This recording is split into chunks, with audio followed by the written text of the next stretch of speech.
In our previous video, we looked at measures of central tendency, mode, median, and mean.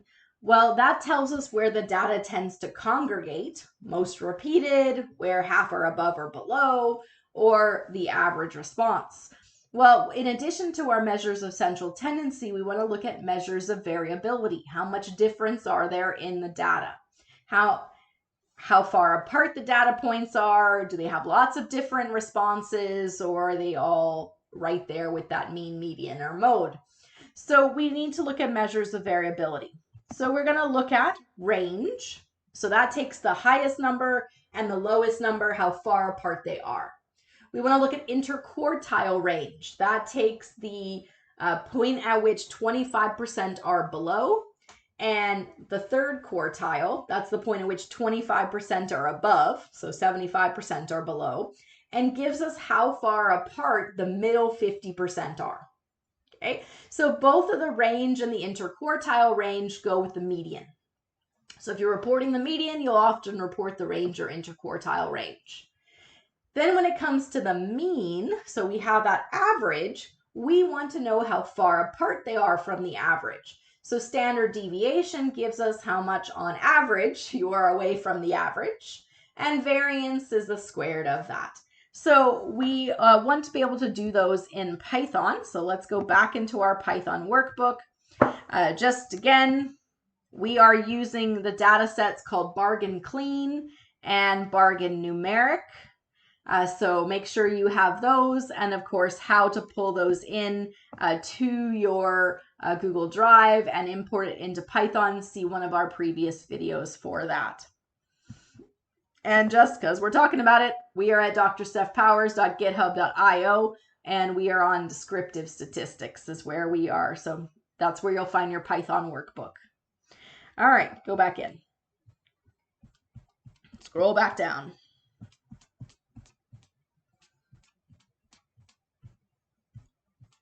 All right, to find the minimum, to find the lowest. If we have a coded table, we can just do df2, the name of our coded table, and min, open parentheses. If you do that, it will find the lowest number, which for all of our coded data here, we start with 1, 1, 1, 2 for part-time, full-time, 1, 2, 3, 4, 5 for our Likert scale, 1 through 24, or whatever the longest number of people have been here. Question 17, the lowest number it says is 0. Let's just go find out what is question 17. In the last month, how many hours of overtime have you worked? And so somebody could work 0 overtime, and that's why that one has a 0 when the others do not. To find the max, we use the exact same way. So if you already have your coded data and you want to find the max for everything, it is just df2.max with the parentheses. Now, if you want to find the min or the max for a specific point, you would use it just like you do here. So I'll just put it below this. So just like in our previous videos, we did mean and median, you can do min. So we could say find the minimum for just question 10, and you can pull it for just 1. You can do the same thing with max. You can pull for just 1. Often, if we already have a coded data set, if we create a data table that is just the numeric, and we showed how to do that in a previous video, then we might as well just have it pull everything. So at a quick glance, we can just look through rather than do it one at a time for each variable. Because part of exploratory data analysis is to explore, and it is a giant rabbit hole you can get sucked into for hours and hours. So it's about doing it quick and doing as much as you can all at once. So at a quick glance, you see issues and things that might be interesting that you want to explore more, rather than a slog where you are just doing one variable after the next variable. So you will do the min, the max for everything, which means you can find the range by simply taking df2.max minus df2.min. So the range is the max minus the min. And here we can just have it print out that information for us. by pulling it from our coded table, find the max for each. From our coded table, find the min for each. We haven't labeled this, so notice that we didn't say x equals, which means we can't pull it later. If we give it something like x equals, then the benefit of that, of course, is that you can then call it later and use it for a different purpose if you're going to need it elsewhere. For example, if we're going to create a big table that has the min, the max, the range, and all these other descriptive statistics. All right, so we've done the min and the max, and now we have the range. Let's look at interquartile range. So interquartile range, as we said before, takes the middle 50% and sees how much they vary. So we need to find our quantiles, and we need to specify that we want quartile 1, which in quantiles is going to be 0.25. So you want to know the point at which 25% is above, and you want to know the point at which you want to know the point at which you're above 20%, and you want to know the point at which there's 25% above that. So it's essentially 75% below and 25% below. So we do DF2 quantile 25, DF2 quantile 75. That gives you the third quartile and the first quartile.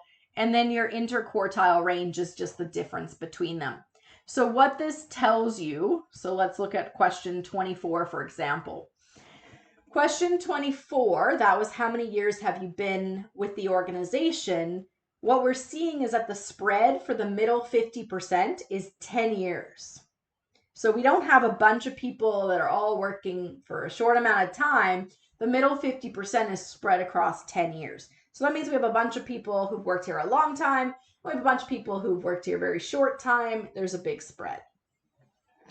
We can look at this in terms of like the median, or sorry, the Likert scale questions.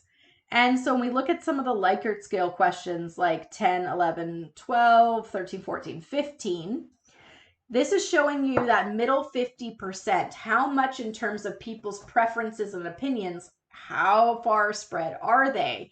And you can see that for question 10, 11, and 12, not a lot of spread, because 5 is the max amount of spread here, and we're just spreading 1. Whereas question 13 and 15 have more spread. So if we go back to question 13 and 15, question 13 says, how satisfied are you with the amount of hours worked per week? And 15, how satisfied are you with the location where you work? So we might want to explore more about location and hours worked and see if perhaps a certain group of people feel a certain way about those particular issues. Can we nail down who is seeing more of, who's more favorable, who's less favorable? Maybe we can describe that based on a particular group of people. Okay. That might help us understand why that one has more range than the others do. All right, so we can run our interquartile range. We've separated out into pieces here, DF2, DF2 quantile. You could simplify this if you really just wanted to do, like we've separated this out into pieces. Whoop. Give me just this.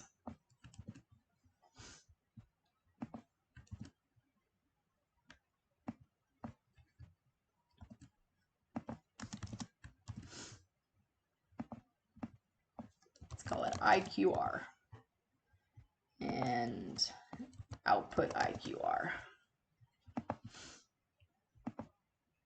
So you can see I can condense it down. Don't have to have multiple rows and relabels.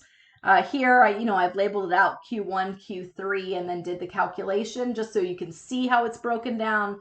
But you can also simplify your formula into just a couple rows.